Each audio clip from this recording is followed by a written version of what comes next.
आशीर्वाद और आचार्यों की कृपा और भगवान का जो असीम कृपा हम सबके ऊपर बनी रहे और सदैव हम धर्म की रक्षा करने के लिए सतत सक्रिय रहें, ऐसी आप सबसे विनम्र प्रार्थना। एक बात देखिए, बात देखने की है कि डोनाल्ड ट्रंप ने जो बात कही है वो बड़ी गंभीर बात कही है और दुनिया के नेताओं को ये बात पता नहीं कैसे उनका मुंह सिल जाता है जब हिंदुओं को ऊपर हमले होते हैं, कैसे वो चुप्पी साध लेते हैं जब जिहादी जो है वो मानवता की हत्या करते हैं, कैसे किस तरह से जो लोग हैं वो बिल्कुल यूएनएचआरसी जैसा जो संगठन है जिसको बनाई ह्यूमन राइट के वायलेशन के विरुद्ध आवाज उठाने के लिए कि दुनिया के अंदर कोई मानवाधिकारों का हनन न हो, वो मानवाधिकार वाली जो संस्था है वो भी सो जाती है और जितने भी ह्यूमन राइट एक्टिविस्ट हैं विभिन्न देशों में भी वो भी एकदम जो है ना उनके होठ सिल जाते हैं। आखिर क्यों? क्योंकि वो पीड़ित और प्रताड़ित जो समुदाय है वो हिंदू समुदाय है, वो शांतिपूर्ण समुदाय है, उस देश के विकास में सहभागी समुदाय है, उसने हमेशा से शांतिपूर्ण सहिष्णुता के साथ जीना सीखा है। लेकिन आप देखिए कि जिस तरह से उन इस्लामिक जिहादियों ने बांग्लादेश के अंदर जो अपने हिंसा का नंगा नाच किया और आप देखिए कि इस्लाम के नाम पर जिस तरह के जो उन्होंने तांडव मचाया, वहां न सिर्फ अपनी दादी और नानी समान जो है वो अपनी देश की प्रधानमंत्री को उनके अंग वस्त्रों की प्रदर्शनी लगाई, उनको देश से बाहर खदेड़ा, बल्कि साथ ही साथ उन्होंने वो मुख्य न्यायाधीश वहां के हैं और अब तो राष्ट्रपति के ऊपर भी हमला होने वाला है।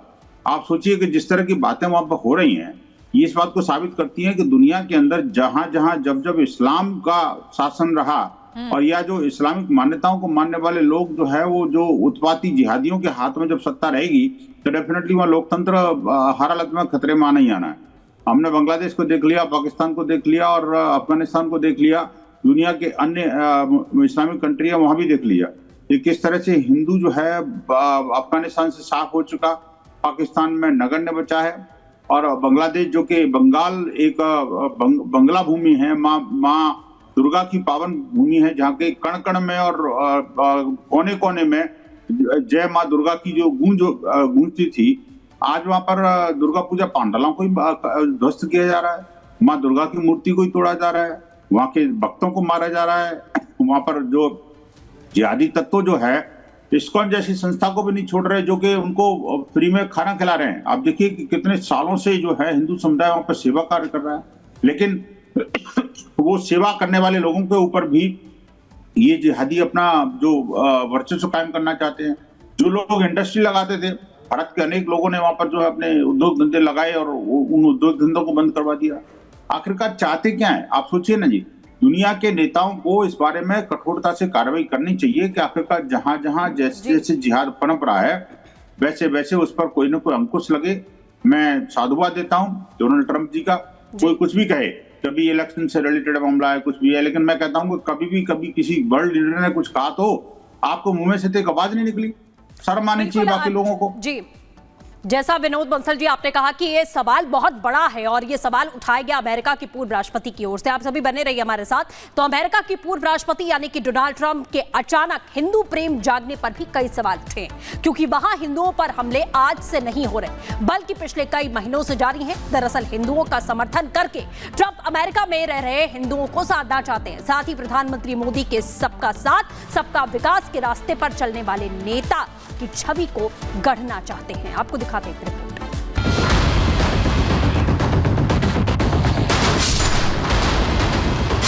हिंदू कार्ड के भरोसे ट्रंप ने चल दिया ट्रंप कार्ड। मोदी मंत्र से ट्रंप जीतेंगे बाजी। सबका साथ सबका विकास, प्रधानमंत्री नरेंद्र मोदी का यही मूल मंत्र है। यह इस मंत्र की ताकत है कि दुनिया के सबसे बड़े लोकतंत्र ने 3 बार पीएम के तौर पर उन्हें चुना है और अब पीएम मोदी के इसी मंत्र पर भरोसा जता रहे हैं अमेरिका के पूर्व राष्ट्रपति डोनाल्ड ट्रंप। उन्होंने मोदी मंत्र को अपनी जीत का फॉर्मूला बना लिया है। बांग्लादेश में हिंदुओं के खिलाफ हो रही हिंसा पर उनका ऐतराज इसका प्रमाण है। लेकिन इसके अलावा भी एक वजह और है जिसने अमेरिका के पूर्व राष्ट्रपति और इस चुनाव में राष्ट्रपति पद की दावेदारी ठोक रहे ट्रंप को अपना एक्शन प्लान बदलने पर मजबूर किया है, और वो है ये तस्वीर। दरअसल डेमोक्रेटिक पार्टी की राष्ट्रपति पद की उम्मीदवार और अमेरिका की उपराष्ट्रपति कमला हैरिस भारतवंशी है। इसीलिए अमेरिका में रह रहे भारतीय उन्हें अपने करीब पाते हैं। और भारतवंशी होने के चलते कमला भी इस बात की अहमियत समझती हैं कि अमेरिका में भारतीयों की हैसियत क्या है, इसलिए वो भारतीयों को रिझाने के लिए सारे जतन करती हैं।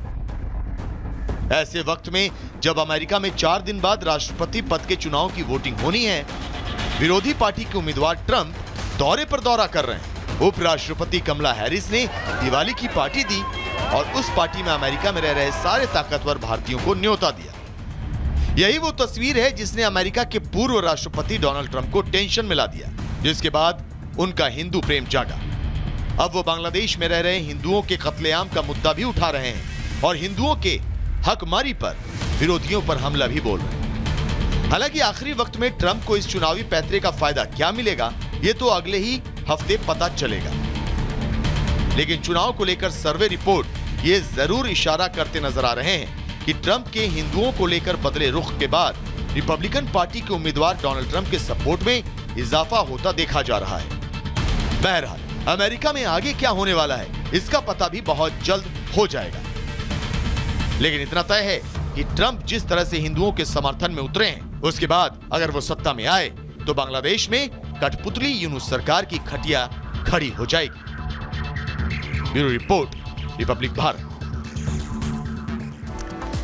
खास मेहमान लगातार हमारे साथ बने हुए हैं, लेकिन महंत राजू दास जी, मैं आपके पास आना चाहूंगी। अब से कुछ देर पहले विनोद बंसल जी कह रहे थे, कुछ देशों का जिक्र कर रहे थे, बांग्लादेश, अफगानिस्तान, पाकिस्तान, यहाँ पर हिंदुओं की आबादी घटी है, इनको डराया जा रहा है। और हम अपने भारत की बात करें तो कई राज्य ऐसे हैं जहां पर हिंदुओं की आबादी कम है, वहां उनको डराया जाता है। इसके अलावा बांग्लादेश में देखिए कैसे पोस्टर लेके लोगों को खड़ा होना पड़ा कि हिंदुओं को भी हक है जीने का, उनके मंदिरों को आप तोड़ नहीं सकते हैं।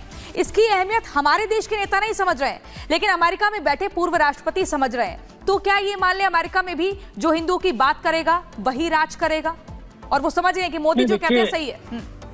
दीदी मैं देखिए, मैं बहुत बहुत साधुवाद देता हूँ विनोद बंसल जी का, कि विनोद बंसल जी ने चिंता जाहिर किया कि लगातार हो रहे हिंदुओं के ऊपर हिंसा पर विपक्ष मौन है, विपक्ष कान में तेल डाल लिया है, विपक्ष गलती से भी सोशल पर भी लिखने के लिए तैयार नहीं है।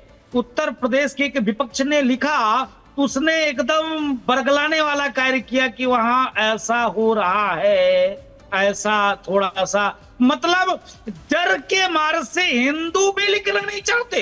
क्या बात करते हैं। तो विनोद बंसल जी को आभार है, साधुवाद है, धन्यवाद है। पूज्य शैलेश तिवारी जी ने, आचार्य जी ने कहा कि जिस प्रकार से विपक्ष ने कान में तेल तो डाल ही लिया है, लेकिन विपक्ष को सोचना चाहिए कि तुम भी हिंदू हो, तुम भी, तुम्हारे अंदर सनातन के खून है।